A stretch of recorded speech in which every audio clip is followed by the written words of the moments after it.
नमस्कार साथियों, स्वागत है आप सभी का अंकित इंस्पायर्स इंडिया पर। मैं हूं अंकित अवस्थी। भारत और बांग्लादेश के बीच में जिस तरह के वर्तमान हालात चल रहे हैं, उन्हें देखकर भारतीयों के मन में एक बड़ा सवाल उठने लगा है। पहला सवाल ये कि भारत बांग्लादेश का इलाज क्यों नहीं कर देता। इलाज का मतलब क्या है? इलाज का मतलब है कि वहां जाकर के किसी को मरवा दिया जाए, या तो एक तरीका है, जैसे जो अपने विरोध में बोल रहे हैं उनको उठवा दिया जाए, या फिर एक देश की तरह, हम आतंकवादी देश तो है नहीं, एक देश की तरह अपने खिलाफ जो भी बोल रहा है उसके खिलाफ ट्रीटमेंट युद्ध के रूप में दे दिया जाए, जो कि करता है इजराइल। इजराइल 7 फ्रंट पर युद्ध लड़ता है। ऐसे में बड़ा सवाल हमारे देश के लिए फिलहाल यह है कि भारत बांग्लादेश पर हमला क्यों नहीं कर देता, पहला प्रश्न। दूसरा, बांग्लादेश के लिए, बांग्लादेश पर हमले के लिए तैयार भी हैं कि नहीं है हम। ऐसे में हम बात ये सवाल क्यों उठा रहे हैं कि हम हमले के लिए तैयार हैं कि नहीं, क्योंकि बांग्लादेश के साथ इन दिनों पाकिस्तान और चीन आ रखे हैं। तो क्या हम वाकई में चाहते हुए भी बांग्लादेश पर हमला कर नहीं पा रहे हैं क्या? तो बड़े सवाल हैं। क्या भारत को बांग्लादेश पर हमला कर देना चाहिए? एक साथ कई विषय हैं जिनको आज के सेशन में हम डिस्कस करेंगे। ऐसी स्थिति क्यों उत्पन्न हुई? जैसा कि आप सभी जानते हैं, जुलाई 2024 से लेकर अब तक लगभग 1.5 साल हो चला है, बांग्लादेश में भारत के खिलाफ अभी तक माहौल शांत नहीं हुआ है। स्टूडेंट्स के द्वारा शुरू हुए प्रोटेस्ट ने जिस प्रकार से शेख हसीना को वहां से भगाया और शेख हसीना ने भारत में शरण ली, सत्ता परिवर्तन हुआ, उसके बाद से शेख हसीना के खिलाफ जो गुस्सा था वो भारत के खिलाफ गुस्से में तब्दील हो गया, और भारत उस तब्दीली में अभी तक कुछ भी परिवर्तन नहीं ला पाया। हद यह है कि हाल ही में उस्मान हदी नाम का एक यूथ लीडर जो बांग्लादेश के अंदर था, उसकी मौत होती है। कुछ अज्ञात हमलावर उसे मार देते हैं। अज्ञात हमलावरों के मरने पर भी यह बिना पता चले कि वास्तविकता में हमलावर किस पार्टी से थे, किसने भेजे थे, लोगों ने पूरा गुस्सा भारत पर निकाल दिया कि भारत ने किया है। और इस पर हमने डिटेल में कई सेशन आपके सामने साझा किए हैं। जब भारत के खिलाफ प्रदर्शन बढ़ते चले गए तो फिर भारत में भी बांग्लादेश के खिलाफ प्रदर्शन बढ़ने शुरू हुए कि भाई ये थोड़ी है कि तुम लोग जो अपने मन में आएगा जो कुछ बोल दोगे, हमारी जो हाई कमिश्नर ऑफिस है तुम्हारे देश में, वहां जाकर तुम पत्थर फेंक लोगे और हम यहां शांति से बैठे रहेंगे। तुम्हारा भी तो यहां पर हाई कमीशन होगा और तुम्हारे सामने भी हम प्रदर्शन कर लेते हैं। तो वो टिट फॉर टैट भारत की तरफ से होने लगा। लेकिन इस बीच में बैठकर जिसे सबसे ज्यादा आनंद आ रहा है, जिसने 1971 में उस करारी हार को, जिसमें कि 93,000 पाकिस्तानी सैनिकों के भारत के द्वारा पैंट उतारी गई थी, जिनका सरेंडर करवाया गया था भारत के द्वारा, आज उन पाकिस्तानियों को फिर से बोलने का मौका मिल गया है। मौका इस बात पर कि भाई कम से कम उस बांग्लादेश को, पूर्वी पाकिस्तान से बांग्लादेश बनाने वाला जो भारत था, आज वो बांग्लादेश फिर से हमारी तरफ लौट रहा है। वास्तविकता में हमने इन लोगों को अलग नहीं कराया था 1947 में, तो ये दोनों लोग एक साथ ही अलग हुए थे। लेकिन पश्चिमी पाकिस्तानियों ने पूर्वी पाकिस्तानियों पर बहुत ज्यादा प्रताड़नाएं करना शुरू की थी। पाकिस्तानियों में इस प्रकार का एक कन्फ्लिक्ट था कि जो पश्चिमी पाकिस्तानी हैं, यानी कि जो आज का जो पाकिस्तान है, इस पाकिस्तान के लोग ज्यादा श्रेष्ठ मुसलमान हैं, कद काठी में, रंग रूप में ये ज्यादा अच्छे मुसलमान हैं, और बंगाली मुसलमान किसी भी स्तर के नहीं होते। इस प्रकार से इन लोगों के बीच की जो हेट्रेड थी, उसी के चलते मुजीबुर रहमान ने बंगाली मुसलमानों का प्रतिनिधित्व किया था और उनके लिए मांगे रखी थी कि पूरे बांग्लादेश में, पूरे पाकिस्तान में हमें रिप्रेजेंटेशन दो, संसद के अंदर हमें भी सरकार चलाने का मौका दो। जब शेख मुजीबुर रहमान पूर्वी पाकिस्तान में बहुमत से जीतकर आए और पाकिस्तान की संसद में बहुमत की स्थिति सिद्ध करने के लिए तैयार हुए, तब पश्चिमी पाकिस्तान, जिसकी सेना में बड़ी पकड़ थी, राजनीति में पुरानी पकड़ थी, उसने पूर्वी पाकिस्तान पर यातनाएं फैलाना शुरू कर दिया। लगभग 3 मिलियन बंगालियों को, बंगाली मुसलमानों को मारा गया। ये जो क्राइसिस मच रहा था, इस समय पर बंगाल की तरफ से, यानी कि पूर्वी पाकिस्तान की तरफ से भारत से मदद मांगी गई। और तत्कालीन भारत ने मदद भी इसलिए की क्योंकि जो पिट रहे थे, जो मर रहे थे, वो बांग्लादेशी, जो आज बांग्लादेश है, वो पूर्वी पाकिस्तानी बॉर्डर इन्फिल्ट्रेट करके भारत में शरण लेना शुरू किए। भारत ने इस स्थिति को बहुत से लोगों के सामने रखा कि भाई बड़ी संख्या में पूर्वी पाकिस्तान से भारत में लोग घुस रहे हैं, हम क्या कर सकते हैं।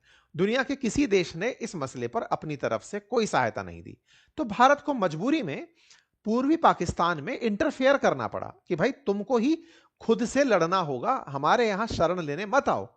एक ऐसा नंबर भी मार्केट में है कि लगभग 1.5 से 2 करोड़ बांग्लादेशी भारत में घुस गए थे, मतलब पूर्वी पाकिस्तानी भारत में घुस गए थे। तो भारत ने फिर उनको समझाया कि ऐसे जमीन छोड़ के भागोगे तो तुम सबको भगा दिया जाएगा, जाओ और अपने हक के लिए लड़ो। भारत की इस मदद से दोनों पाकिस्तान में से जो पूर्वी पाकिस्तान है उसे भारत का सपोर्ट मिलता है। भारत की सेना पूर्वी पाकिस्तानी लोगों की तरफ से पश्चिमी पाकिस्तान से झगड़ा करती है, लड़ाई करती है और पश्चिमी पाकिस्तान को हरा देती है और पूर्वी पाकिस्तान को नया देश बांग्लादेश बना देती है। इस पूरे काम में भारत की मदद विजय दिवस के रूप में मनाई जाती है।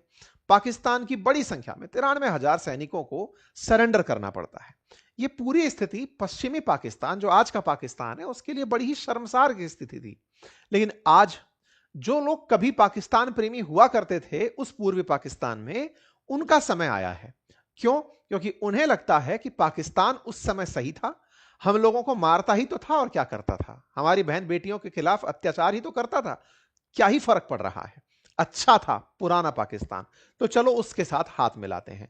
ये कुछ ऐसे रक्तबीज हैं जो उस समय बचे रह गए थे तो इन्हें पुराने पाकिस्तान की याद आ रही है। यानी ये वो लोग हैं जिन्होंने अपने पुरखों में, पूर्वजों में लगभग 30 लाख लोगों को इनके हाथों मरवाया था। लेकिन उसके बावजूद भी इन भाई साहब को कतई शर्म नहीं है, कोई दर्द नहीं है कि हमारी कितनी बहन बेटियों के साथ यातनाएं, अत्याचार हुए होंगे, कोई मतलब नहीं है। संभवतया जब 1971 में बांग्लादेश बना होगा उस समय ये जिंदा रहे होंगे, क्योंकि अभी उम्र में ये 50 साल से बड़े ही हैं। कुल मिलाकर के इनके साथ वापस होना फिलहाल के लिए इनके मंतव्य को सिद्ध करने जैसा है। पाकिस्तान को बड़ा अच्छा लग रहा है कि भारत वालों, देख लो, कुत्ते की दुम है, हमारी दुम है, वो टेढ़ी ही रहेगी। तुमने भले ही इनकी हिफाजत के लिए मदद की हो, लेकिन मार कुटाई खा करके भी ये आएंगे पाकिस्तान में ही, यानी कि चाहेंगे पाकिस्तान को ही, और चाहेंगे पाकिस्तान को ही, इसकी पूरी प्रेरणा तस्वीरों में दिखाई देती है।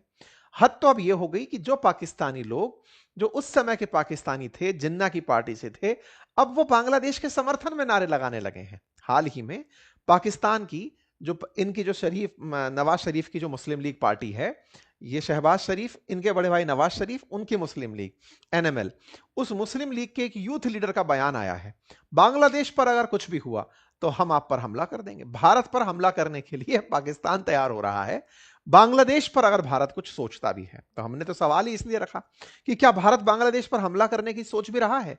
क्यों? क्योंकि पाकिस्तान सोच रहा है कि अगर आप किए तो हम आप पर हमला कर देंगे। तो भाई साहब, हमारी क्या तैयारियां हैं? पाकिस्तानी तो तैयार हो गए, पाकिस्तानी तो इस लेवल तक तैयार हो गए कि वो इनके साथ में डिफेंस पैक्ट करने जा रहे हैं। और डिफेंस पैक्ट अब तक तो हम लोग आपको बता ही रहे थे, अब तो हर मीडिया के अंदर चल रहा है। बांग्लादेश को पाकिस्तान ऑफर कर रहा है वही सऊदी अरब वाली दोस्ती, कि सुनो, जिस तरह से सऊदी के साथ हमने दोस्ती कर ली है कि कल को सऊदी पर हमला हुआ तो हम साथ जाएंगे, और हम पर हमला हुआ तो सऊदी हमारे साथ आएगा, आओ तुम्हारे साथ भी वही डिफेंस पैक्ट कर लेते हैं। तो ये जो बने हुए एडवाइजर हैं बांग्लादेश में, पिछले 1.5 साल से जो सत्ता का सुख भोग रहे हैं, ये बांग्लादेश को अगर ऐसा कोई पैक्ट भी दे गए तो हमारे सामने पाकिस्तान अब 2 फ्रंट पर होगा। पूर्वी पाकिस्तान भी वापस से खुल चुका होगा। मतलब यह है कि भारत ने विदेश नीति के अंदर इतना बुरा समय देखा कि अब तक हम 2 फ्रंट पर युद्ध के लिए खड़े होते थे, पाकिस्तान के साथ और चाइना के साथ। अब हमारे सामने तीसरा फ्रंट भी खड़ा होगा। बांग्लादेश जैसा देश भी, जो कभी हमारे ही द्वारा पैदा किया हुआ देश था, वो देश आज हमारे खिलाफ वॉर करने के लिए खड़ा होगा। ये तो बड़ा फेलियर है, ब्लंडर है। हमें यह समझना होगा कि 1971 से लेकर 2025 के बीच में क्या बांग्लादेश में हम इतना भी अपना महत्व क्रिएट नहीं कर पाए कि बांग्लादेश को अगर भारत के खिलाफ होने की भी नौबत आ रही है तो उसे हमारी जरूरत के बिना रहना भी स्वीकार्य है। आज भारत बांग्लादेश के लिए इतना भी महत्वपूर्ण नहीं है क्या कि उसे ना तीस्ता जल की जरूरत है, ना भारत जो बांग्लादेश के साथ अंतरराष्ट्रीय स्तर पर सबसे बड़ी सीमा साझा करता है। भारत की लगभग 4096 किलोमीटर की सीमा है बांग्लादेश के साथ।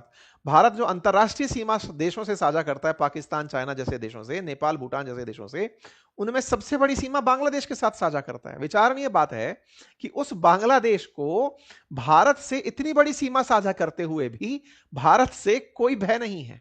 उसे यह भी नहीं लगता कि भारत उसकी कोई सेवा रोक देगा, उसकी कोई सुविधा रोक देगा तो क्या ही फर्क पड़ जाएगा। यह हमारे लिए बड़ा विचारणीय तथ्य है कि हमने इतने सालों में अल्टीमेटली किया क्या। एक छोटू सा देश जिसके पास ना न्यूक्लियर वेपन है, ना हमारे सामने कोई सैन्य असलाह है, ना आर्थिक स्थिति है, बजट भी हमसे कई गुना कम है, उसके बावजूद भी उसके हौसले इतने बुलंद हैं। ये हमारे बड़े फेलियर्स में कंसीडर होना चाहिए। फिर भी सवाल ये कि जब ये भी मुंह खोलेंगे और हम इनके भी मुंह बंद नहीं करा पाएंगे, तो फिर हमारे सामने तो बहुत सी चुनौतियां खड़ी हैं। कल को मालदीव्स खड़ा हो जाएगा, श्रीलंका खड़ा हो जाएगा, नेपाल खड़ा हो जाएगा, कहेगा कि भारत तो सबके सामने चुप हो जाता है। ये बात भारत के लिए विचारणीय है। तो आज के सेशन में फिर से बड़ा सवाल कि क्या भारत इसका इलाज करेगा? क्या इलाज करना भी चाहिए? नहीं तो इसका कोई और अल्टरनेटिव है? और तो और क्या हम तैयार भी हैं? तैयार होने की बात इसलिए क्योंकि अब तो हमें भी इंटरनल सूत्रों से यह पता होगा कि इनसे जंग शुरू होते ही पाकिस्तान फायर ओपन करेगा और चाइना पीछे से मजे लेगा, क्योंकि वो तो कठपुतली डांस के लिए जाना ही जाता है। तो ऐसे में बड़ा ही इंटरेस्टिंग है आज के सेशन का ये विश्लेषण। आइए शुरू करते हैं। लेकिन हां, उससे पहले एक जरूरी जानकारी मैं आपको दे दूं। वर्ष का अंत है और ऐसे में हमारे द्वारा हमारे एप्लीकेशन बातें बाजार की, जिस पर स्टॉक मार्केट से रिलेटेड कोर्स हैं, म्यूचुअल फंड से रिलेटेड कोर्सेज हैं और पोर्टफोलियो संबंधी कोर्सेज हैं, उन पर सीधा 50% ऑफ लाया गया है। इसके पीछे का एक बड़ा मंतव्य भी है और वो ये कि हमारे बातें बाजार की एप्लीकेशन को पूरा 1 साल हो चुका है। ऐसे अवसर में आपके लिए हम अपनी तरफ से जो खुशियां साझा कर सकते हैं वो साझा कर रहे हैं। जिन्हें भी ये कोर्स एनरोल करना है वो एनरोल करें और अपने लिए खुद से फाइनेंशियल लिटरेसी में एक कदम आगे बढ़ाएं। चलिए आगे बढ़ते हैं। साथियों, बांग्लादेश में जिस तरह की उठापटक चल रही है, कट्टरपंथ जिस तरह का बढ़ता चला जा रहा है, वैसे में ही पाकिस्तान की सत्तारूढ़ पार्टी के यूथ विंग के एक नेता का भारत के खिलाफ बयान आ जाता है। बयान में वो व्यक्ति खुलेआम भारत को मिसाइल हमले की धमकी देता है और यही समझाने का प्रयास कर रहा होता है कि यदि आप बांग्लादेश के खिलाफ कुछ सोचते हैं तो हम मिसाइल लाग देंगे। वीडियो में बढ़िया गीदड़ भभकी देता हुआ दिखता है और कहता है कि ये जो अखंड भारत वाली विचारधारा है ना, भारत को ये छोड़नी होगी। अखंड भारत की कौन सी विचारधारा? जिसमें भारत, पाकिस्तान, बांग्लादेश इन सबको अपना हिस्सा मानता है। ऐसे ही बयान इन छोटे मोटे चिलगोजों के द्वारा भी दिए गए जिन्होंने कभी शेख हसीना की सत्ता पलटा दी। इनसे कई गुना बढ़िया तो हमारी यूनिवर्सिटीज के अंदर छात्र नेता हैं और उन छात्र नेताओं ने बढ़िया अच्छी राजनीति की है, देश की राजनीति में कंट्रीब्यूट किया है। मैं तो मानता हूं कि हमारे राज्य के जो यूथ लीडर्स हैं, जो यूनिवर्सिटीज के छात्र हैं, वो इनसे बड़े फायर ब्रांड हैं। पर हमारे देश में चूंकि एक व्यवस्था है, हर तरह की राजनीति की व्यवस्था है, सब कॉलेज के कल्चर हैं, ये दो चार ऐसे लोग निकल कर आते हैं और इन्हें लगता है कि ये भारत को हाँक देंगे।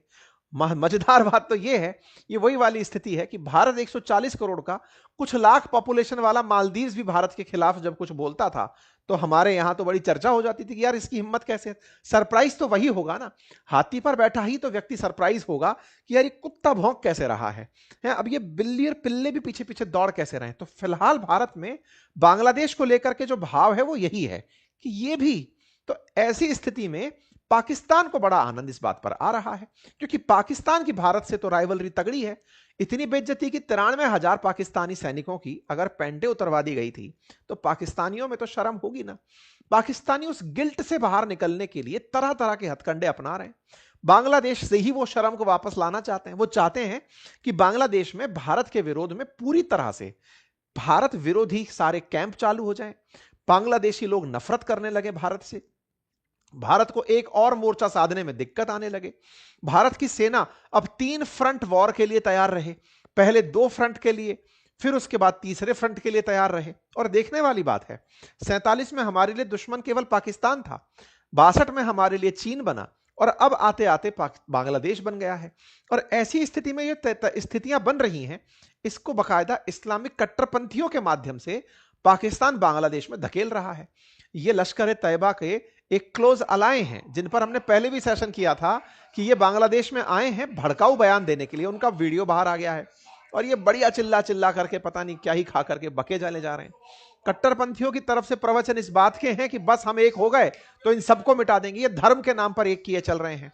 हमारे देश को सेक्युलर कंट्री होने का जो गर्व है उसको ये गरिया रहे हैं और कह करके यही कि अल्टीमेटली तो हमारा धर्म ही है जो राज करेगा, सेक्युलर लोगों का तो क्या ही पता है।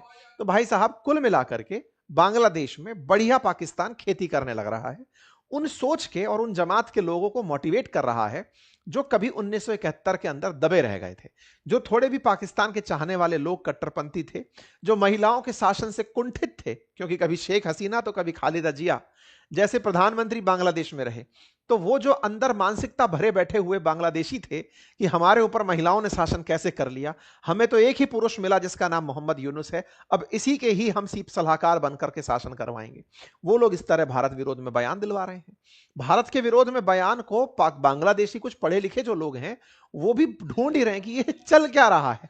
हद तो ये है कि पाकिस्तान के जो संस्थापक रहे मोहम्मद अली जिन्ना, जिन्होंने भारत का विभाजन करवाया, उनकी बर्थडे मनाई जा रही है। बांग्लादेश में इस बात की खुशी मनाई जा रही है कि हमारे तो अब्बा असल में वो थे और वास्तविकता भी थे। पूर्वी पाकिस्तान को पाकिस्तान नाम दिलवाने वाले तो वही रहे होंगे। मतलब ये लोग अब पूरी तरह से उस बैक टू पवेलियन मोड में जा चुके हैं और इसको हमारे देश के अंदर भी बहुत से लोग अब चर्चा का विषय बना रहे हैं। एक ऐसे ही foreign affair expert Sushant Sareen का भी वीडियो बाहर आ रहा है जिसमें वो कह रहे हैं कि Bangladesh back to Pakistan route पर चल रहा है, कि चलो भाई हम तो पुराने ही अच्छे थे। कुल मिलाकर भारत के लिए एक सोचने का विषय यह है कि बांग्लादेश भारत के लिए चुनौती ज्यादा है, भारत के लिए एक फैला हुआ रायता है, भारत को खुद की विदेश नीति पर सोचने का मौका है, या फिर वाकई में हमें इसे पाकिस्तान और चाइना जैसा ट्रीटमेंट देना है। ये इस समय वाकई में हमारे देश के बड़े लोगों को, नीति निर्धारकों को सोचना पड़ रहा होगा, क्योंकि यह तो सत्य है कि भारत पाकिस्तान के साथ युद्ध कर चुका, चाइना के साथ युद्ध कर चुका, अब ये जो थर्ड फ्रंट है इसका युद्ध होना बाकी है। इसके युद्ध में पाकिस्तान ने जितनी बार भारत से युद्ध किया है, भारत से हमेशा मुंह की खानी पड़ी है, लेकिन चाइना 1962 में हमसे एज ले गया। ऐसे में पाकिस्तान को चाइना की सरपरस्ती में रहना पसंद आया। यही कारण है कि पाकिस्तान चाइना के अधीन रहते हुए भारत के अंदर इन्फिल्ट्रेशन करना और बांग्लादेश के अंदर अपनी नीतियों को फैलाना, ये दोनों काम कर रहा है। पाकिस्तानी लोग इस बात की खुशी मनाते हैं कि देखो, चाइना ने भारत को सब तरफ से, बंदरगाहों के माध्यम से, ग्वादार पोर्ट के माध्यम से, जिबूती के अंदर, तंजानिया में, श्रीलंका में, सब तरफ से भारत को स्ट्रिंग ऑफ पर्ल बनाकर घेर लिया है। पाकिस्तानियों को बड़ी खुशी होती है कि अगर भारत को बांग्लादेश से भी चुनौती मिल जाती है तो इनकी सेना तो चाइना और पाकिस्तान से लड़ने के लिए ट्रेन है। बांग्लादेश के साथ तो इनकी बहुत अच्छी मित्रता थी, इतनी मित्रता थी कि बहुत सी जगह पोरस बॉर्डर्स थे, बढ़िया लोग इधर से उधर आ सकते थे, बकायदा सब्जी मंडियां लगती थी, इधर की सब्जी उधर बिक रही है, उधर की इधर बिक रही है, हाट बाजार जैसे हाल थे। तो ऐसे में बड़ा सवाल यह है कि भारत को आने वाले समय में क्या करना है। अगर हम युद्ध की स्थिति में जाते हैं तो भारत को एट ए टाइम पाकिस्तान को भी काउंटर करना होगा, तो बांग्लादेश को भी काउंटर करना होगा। यह स्थिति 1971 से पहले वाली स्थिति फिर से बनने की स्थिति आ रही है और ऐसे में हमारे देश में हथियारों की खपत बढ़ेगी, हमें यह समझने की आवश्यकता है। और अगर भारत एकदम एक्सट्रीम एंड पर ही चला जाता है, यह बिल्कुल वो स्थिति है, कोई सवाल पूछे कि बांग्लादेश ने अभी कर ही क्या दिया है, बोले साहब भारत के खिलाफ इतना गंदा माहौल तो बना रखा है उसने, हम अंतरराष्ट्रीय स्तर पर अभी तक बांग्लादेश के खिलाफ कोई प्रेशर ही क्रिएट नहीं करवा पाए हैं। ये तो भारत की नीतियों में बड़े सोचने का विषय बन जाता है। अगर भारत बांग्लादेश को चुप नहीं करा पा रहा है तो कोई एक्शन क्यों नहीं ले लेता है। बोले डर इस बात का है कि अगर हम इस पर एक्शन लेने निकले तो यहां पर बैठी सरकार तो अमेरिका के द्वारा बिठाई हुई सरकार है और अमेरिका द्वारा बिठाई सरकार के खिलाफ भारत कोई एक्शन लेता है तो पहले ही हमने चाइना को, पाकिस्तान को दुश्मन बनाकर बिठाया है, ये नया दुश्मन हो जाएगा और हम उधर से अमेरिका की भी दुश्मनी ले लेंगे। तो भारत के लिए तो इस समय सोच में ही बड़ा मंथन चल रहा है कि हम इसका इलाज करें तो करें क्या। भारत में तो बड़ी मांग उठ रही है और वो मांग इस बात की है कि साहब कुछ मत करो, रंगपुर कॉरिडोर को सीधा करके ये जो चिकन नेक जो इतिहास में पढ़ाते हो इसको चौड़ी कर दो, उठा दो इसको, पूरा की पूरा साफ करके एक कर दो और पूर्वोत्तर को बीच तक पहुंचा दो। और बीच तक पहुंचाने के लिए इनका जो चिटागोंग है उसको साथ में लो और यहीं से सीधा सीधा बंगाल खाड़ी में पूर्वोत्तर भारत को जोड़ दो, हमेशा की चिंता खत्म। लेकिन सवाल यह है कि भारत ऐसा करने की सोच भी रहा है। अगर हम बात करें कि सामर्थ्य है या नहीं तो उसमें तो हम इनसे फर्दर बहुत बहुत आगे हैं, लेकिन वास्तविकता में इसकी जरूरत भी हम महसूस कर रहे हैं कि नहीं। क्या हमको इनके बयान केवल राजनीतिक बयान ही लग रहे हैं कि अरे अपोजिशन में जैसे बैठे लोग बयान देते हैं, दे रहे हैं ये लोग भी देने, तो इस बात पर उग्र होने की क्या आवश्यकता है। लेकिन हमारे उग्र ना होने पर और हमारे ठंडे रह जाने पर अगर ये पाकिस्तान के इतने करीब चला जाता है कि कल को यदि ये भारत के खिलाफ अपनी जमीन का इस्तेमाल भी होने दे और हमें साल भर बाद रियलाइज हो कि हमें बांग्लादेश पर हमला करना पड़ेगा, इसके अंदर बने हुए जो आतंकी अड्डे हैं उनको टारगेट करना पड़ेगा और हम बैठकर हाथ पे हाथ धरे बैठे रहें कि अरे पहले ही कर लिया होता तो सही रहता। ये सारे प्रश्न हैं जो इस समय विदेश नीति के जो जानकार हैं और जो भारत की नीति निर्धारक हैं उनके जहन में चल रहे हैं कि इलाज क्या है इसका। और इलाज में भारत ने जब इतने साल तक बांग्लादेश के साथ, शेख हसीना के साथ मिलकर काम किया है, तो 1.5 साल में भारत के पास जब से शेख हसीना है, उनसे कोई भी लीड निकाल के क्या हम बांग्लादेश में कोई भी ऐसा सिंपैथाइजर नहीं ढूंढ पाए जो शेख हसीना के समर्थन में या भारत के समर्थन में बांग्लादेश के अंदर ये जो कट्टरपंथी काम कर रहे हैं उनके खिलाफ जनता को एक कर पाए। अगर चाइना ने या फिर पाकिस्तान, अमेरिका ने या पाकिस्तान ने बांग्लादेश में भारत के खिलाफ ये माहौल बनाया है, तो हमारे पास तो शेख हसीना खुद इन पर्सन यहां बैठी हैं। उनसे पूछ करके क्या बांग्लादेश के हमारे पास राज नहीं है क्या? क्या हम उनसे नहीं पूछ सकते कि बता भाई इसकी कौन सी नस दबाई जाए? क्या इतने बड़े पद पर रहने वाली महिला के पास इस देश की रणनीतियों के बारे में कोई जानकारी नहीं है? अगर है तो उनसे पूछा जाए कि बताओ साहब क्या करें, ये तुम्हारे चक्कर में हमारे लिए नासूर बन रहा है, हम कुछ कर नहीं पा रहे क्योंकि तुम्हें यहां रख के बैठे हैं। तो ये सब तमाम बातें हैं जो सवाल के बीच रूप में निकल कर आती हैं। रही बात चाइना की, चाइना के केस में अगर बात की जाए तो चाइना क्या भारत से युद्ध करने की तैयारी रखता है अगर हम बांग्लादेश के साथ झगड़ा करते हैं? तो देखो, चाइना फिलहाल युद्ध नहीं करेगा, ये मैं नहीं कह रहा हूं। असल मायने में अमेरिका के अंदर एक डिफेंस रिपोर्ट जाती है, यूनाइटेड स्टेट्स के अंदर डिपार्टमेंट ऑफ वॉर जो है ना, जो डिफेंस डिपार्टमेंट हुआ करता था, आजकल उसको डिपार्टमेंट ऑफ वॉर कहते हैं। उसने हाल ही में एक लाइन अपनी एक रिपोर्ट निकाली है और उस रिपोर्ट का मानना यह है कि चाइना चाहता है कि भारत और अमेरिका के बीच में जो इन दिनों संबंधों में खटास आई है उसको वो कैपिटलाइज कर ले, उसके बदले वो धंधा कर ले जाए, पैसे कमा ले जाए। ये कौन चाहता है? चाइना चाहता है। ये हम नहीं बोल रहे, ये अमेरिका बोल रहा है। अमेरिका बोल रहा है कि भारत से जो हम दूरी बनाकर बैठे हैं उसको वो फायदे में बदलने की बात करता है। अल्टीमेटली है तो व्यापारी, तो ये व्यापार करेगा भारत के साथ और व्यापार करेगा चाइना पाकिस्तान और बांग्लादेश के साथ। कैसा व्यापार? बांग्लादेश को हथियार बेच लेगा, जैसे ऑपरेशन सिंदूर के समय पर चाइना ने पाकिस्तान को हथियार बेचे, राफेल के खिलाफ फेक प्रोपेगेंडा चलाया, प्रोपेगेंडा में पाकिस्तानियों को बढ़त में दिखा दिया कि साहब देखो इन्होंने तो इतने राफेल गिरा दिए। ये सारे काम कर लेगा, डायरेक्ट फ्रंट पर वार नहीं लड़ेगा। क्यों नहीं लड़ेगा? क्योंकि उसे पता है भारत एक बड़ा बाजार है और उसे मैं सामान बेचकर पैसे कमा सकता हूं, तो हथियार बेचने की जरूरत क्या है? हथियार वो चाइना बांग्लादेश को और पाकिस्तान को बेचना चाहेगा। ऐसा मैं किस तर्क पर कह रहा हूं? तो पिछले ही महीने की खबर आप देख लें, बांग्लादेश चाइना से J-10 का जो फाइटर जेट है वो लेने की तैयारी कर रहा है। और तो और चाइना बांग्लादेश के अंदर मोनिरहाट करके जो जगह है वहां पर बकायदा एयरबेस बना रहा है जो चिकन नेक के बिल्कुल नजदीक है। तो कुल मिलाकर के चाइना पाकिस्तान बांग्लादेश के अंदर अपने हितों की पूर्ति करेंगे। अल्टीमेटली खुशी केवल पाकिस्तान की होगी, बांग्लादेश के साथ युद्ध में चाइना नहीं उतर कर आएगा। लेकिन साहब इनकी क्या बात है? तो देखो, पाकिस्तान तो अपनी तरफ से अपनी शर्मिंदगी को मिटाने के लिए, देखो इसको ऐसे समझो, 1971 में जब पाकिस्तान हारा तो उसने उसका बदला लेने के लिए भारत से पंजाब को अलग करने की रणनीति फेंकी। पंजाब को अलग करने के लिए पंजाब में बकायदा उसने खालिस्तान के समर्थन में, या फिर कहिए खालिस्तानियों को प्रवोक किया। पंजाब में बकायदा खालिस्तान के समर्थन में बड़ा आंदोलन चलाया गया, वो पूरी तरह पाकिस्तान प्रायोजित था। आज भी दुनिया भर में जहां जहां खालिस्तान समर्थक लोग बैठे हैं वो सब पाक प्रायोजित हैं। पाकिस्तान को अपनी शर्मिंदगी का बदला लेना था कि बांग्लादेश जो इन्होंने तोड़ के हमसे अलग निकाल दिया, हम पंजाब को इनसे अलग निकाल देंगे एक देश बनाकर जिसका नाम खालिस्तान होगा, खालसा का स्थान होगा। इस बात को वो पहले जम्मू कश्मीर में अप्लाई करता था लेकिन वो उसके हाथ में नहीं निकल पाया। उसके बाद उसने पंजाब में किया, पंजाब में उसको निराशा मिली। अब वो बांग्लादेश को फिर से जोड़ने का प्रयास कर रहा है कि चलो कम से कम अपनी शर्मिंदगी को बांग्लादेश से दूर कर लेते हैं, और इसी को करने के लिए वो इनके साथ सऊदी जैसा टाई अप करने का विचार करता है। जहां तक बात हो सैन्य ताकत की, तो भारत, बांग्लादेश और पाकिस्तान इन दोनों से काफी आगे बैठा है सैन्य पावर में। अगर हम देखें वर्ल्ड की मोस्ट पावरफुल मिलिट्रीज में, तो भारत 4th नंबर पर एग्जिस्ट करता है वर्ल्ड पावर इंडेक्स के अंदर। पाकिस्तान 12वें पर आता है, बांग्लादेश 35वें नंबर पर आता है। ये कंपैरिजन का पार्ट नहीं होना चाहिए, लेकिन कहीं ना कहीं इस तरह के तथ्य तैरते रहते हैं तो आपके सामने रख दिए गए।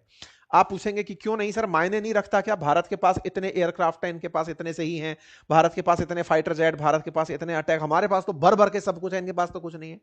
ये मायने इसलिए नहीं रखता क्योंकि हमारे लिए उससे बड़ी चिंता की बात यह है कि हमें बांग्लादेश से लड़ना ही क्यों पड़ रहा है। ये तो पहले ही हमारा साथी था, इसको भी शांत क्यों कराना पड़ रहा है? सोच इस पर होनी चाहिए कि आज बांग्लादेश से युद्ध की नौबत या युद्ध पर चर्चा क्यों हो रही है, कि बुनियादी सवाल वहां खड़ा है। और दूसरा जो सवाल है जिसे जनरली हम लोग इग्नोर कर जाते हैं, और वो ये कि भारत के खिलाफ पाकिस्तान को केवल एक ही बॉर्डर पर सेना तैनात करनी होती है, लेकिन भारत को जब युद्ध करना होगा तो उसे 3 फोर्सेस को, भारत को चाइना पर भी ध्यान देना होगा, बांग्लादेश पर भी अब ध्यान देना होगा और पाकिस्तान पर भी ध्यान देना होगा। मतलब भारत 3 फ्रंट पर लड़ेगा। तो भारत की जो कुल सेना है वो 3 फ्रंट के लिए है, ये अपने आप में एक बड़ी चुनौती है। हाँ, और पाकिस्तानियों का फुल फोकस भारत के लिए, हालांकि भारत ने इसका इलाज किया है, अफगानिस्तान को भड़का करके या बलूचिस्तान के अंदर जो रिबेल पैदा किए हैं वो भारत का इसी का काउंटर है कि तुम बेटा अगर हमारे यहां कुछ करोगे, अगर हमारे देश में दिल्ली में धमाका होगा तो फिर तुरंत इस्लामाबाद में भी होगा। मतलब ये तुरंत मानकर चलना। तो भारत पाकिस्तान को बढ़िया काउंटर कर रहा है। लेकिन जो बांग्लादेश में खेला किया है ना उसने, या फिर यह समझिए कि बांग्लादेश में जो घटना घटी है, चूंकि उसमें कई पावर्स का एक साथ इंटरेस्ट आ गया है, तो भारत कहीं ना कहीं वहां पर समझ नहीं पा रहा है कि खेला करना क्या है। टैंकों की स्थिति हो या फिर रक्षा बजट की स्थिति हो, भारत बांग्लादेश से कई टाइम्स ज्यादा बजट रखता है। इनका हजारों में बजट है, हमारा लाखों में अरबों में बजट है। तो भारत पाकिस्तान बांग्लादेश से सैन्य बजट में, नौसैनिक ताकत में, रक्षा बजट में, हर तरह से कई तरह से श्रेष्ठ है। लेकिन उस श्रेष्ठता में हमें यह हमेशा ध्यान रखना होगा कि भारत को ऐसे समय पर चुनौती आनी ही क्यों थी। दूसरा, अगर आई तो आते समय हमें केवल बांग्लादेश नहीं, पाकिस्तान और चाइना भी साथ लेकर चलना होगा। खैर, फिलहाल के लिए सैन्य ताकत वगैरह के बयान होते रहते हैं। चाइना और पाकिस्तान के बीच में एक बात और है जो भारत की सेना के चीफ भी मानते हैं, और वो ये कि भारत को इन दोनों जगह पर युद्ध करते समय एक चीज ध्यान रखनी है। एक न्यूक्लियर वेपन कंट्री है और एक न्यूक्लियर आर्म्ड कंट्री है। वेपन कंट्री और आर्म्ड कंट्री में क्या अंतर है? वेपन कंट्रीज वो हैं जो 1967 से पहले, जिनके पास परमानेंट 5 मेंबर्स यूएन के अंदर जो थे, यूनाइटेड नेशंस के अंदर, जिनके पास न्यूक्लियर वेपन थे, वो देश, उनमें से चाइना हमारा पड़ोसी है, उससे भी संघर्ष है। और न्यूक्लियर आर्म्ड, जिन्होंने एनपीटी पर साइन नहीं किए, जैसे भारत है, इजराइल है, पाकिस्तान है, उनमें से जो देश न्यूक्लियर वेपन रखते हैं उनके साथ। तो भारत को चाइना और पाकिस्तान के साथ, एक न्यूक्लियर पावर्ड और एक न्यूक्लियर आर्म्ड, दोनों स्टेट्स के साथ झगड़े रखने हैं, यानी कि युद्ध की स्थिति में तैयार रहना है। भारत के लिए ये युद्ध कभी भी निर्णायक नहीं होंगे। क्यों नहीं होंगे? क्योंकि सब जानते हैं कि एक स्थिति से आगे निकलते ही जब न्यूक्लियर बॉम्ब होता है वो युद्ध रुकवाता है। जिस बात को ट्रंप कह रहे हैं कि मैंने ऑपरेशन सिंदूर रुकवाया था, असल मायने में वो ऑपरेशन सिंदूर को रुकवाने वाले ट्रंप नहीं थे, वो न्यूक्लियर बॉम्ब थे। दोनों देशों के पास न्यूक्लियर बॉम्ब है। एक स्थिति खींचने के बाद में हर देश उस ताकत तक पहुंचेगा कि भाई अब ये बम सजाने के लिए थोड़ी है, फेंक ही देते हैं, होगा जो देखा जाएगा। बिल्कुल वही वाली बात ये बांग्लादेश के केस में लागू होती है कि अभी इसके पास कुछ नहीं है, लेकिन अगर पाकिस्तान के साथ इसकी कोई क्लोज अलाई बन जाती है तो ये भारत के लिए चिंता बनेगी। हालांकि अपडेट्स निकल कर आ रहे हैं कि मोहम्मद यूनुस जो हैं वो भारत के साथ रिश्ते सुधारने की कवायद कर रहे हैं। ये 1-2 दिन पहले की खबर है। इनकी तरफ से कुछ एडवाइजर्स के बयान आने शुरू हुए हैं कि भारत के साथ इनका रिश्ता खराब करने का कोई इंटेंशन नहीं है। इसी तरह से पाकिस्तान बांग्लादेश में चीफ एडवाइजर ने एक और वीडियो फोटो शेयर किया, जिसमें दीपू चंद्र दास की मौत के बाद जो भारत में गुस्सा उग्र हुआ था, उसके परिवारजनों से मिलने के लिए इन्होंने अपने एजुकेशन एडवाइजर को परिवार के साथ वहां भेजा, तस्वीरें जारी की, कहा कि हम अपने देश में ऐसी कोई भी हरकत नहीं होने देंगे। ये दीपू चंद्र दास के परिवारजनों के साथ मिलते हुए लोग दिखाई दे रहे हैं। एक और इंटरेस्टिंग चीज निकल कर आई है, और वो ये कि उस्मान हदी जो है उसकी मौत का शुरुआत में ठीकरा भारत पर फोड़ दिया गया था, लेकिन हाल ही में यहां पर एक बयान वायरल हो रहा है और वो उस्मान हदी के परिवारजन लगा रहे हैं कि ये सारा खेल मोहम्मद यूनुस का ही किया हुआ है। चुनाव की घोषणा होती है 11 दिसंबर को, 12 दिसंबर को उस्मान हदी को गोली मर जाती है। इससे फायदा अगर किसी को होता है तो वो मोहम्मद यूनुस है। मोहम्मद यूनुस को इसलिए क्योंकि छात्र नेताओं को अगर हटा दिया गया और चुनाव खालिदा जिया की बीएनपी और इनकी आवामी लीग के बिना करा दिए गए, तो जो लोग भी जीतेंगे उन्हें एक फेस चाहिएगा, वो मोहम्मद यूनुस रहेंगे। तो मोहम्मद यूनुस जो कि लगातार सत्ता का सुख भोग रहे हैं, ये भविष्य में भी सत्ता में बने रहे, बोले ये चाहकर के छात्र नेताओं को खत्म करवा रहे हैं। ये बात जब बाहर निकल कर आई तो मोहम्मद यूनुस को लगा कि हम तो पकड़ में आ गए। ये हादी के परिवारजन हैं जो कह रहे हैं कि गलती तो तुम्हारी है और तुम पर आरोप क्यों ना लगाए जाए कि ये तुमने मंशा नहीं रखी थी, लेकिन ये बात बाहर नहीं आ पाई। इससे बचने के लिए इनके जो छात्र नेता हैं उन्हें अब सेना की सुरक्षा दी गई है।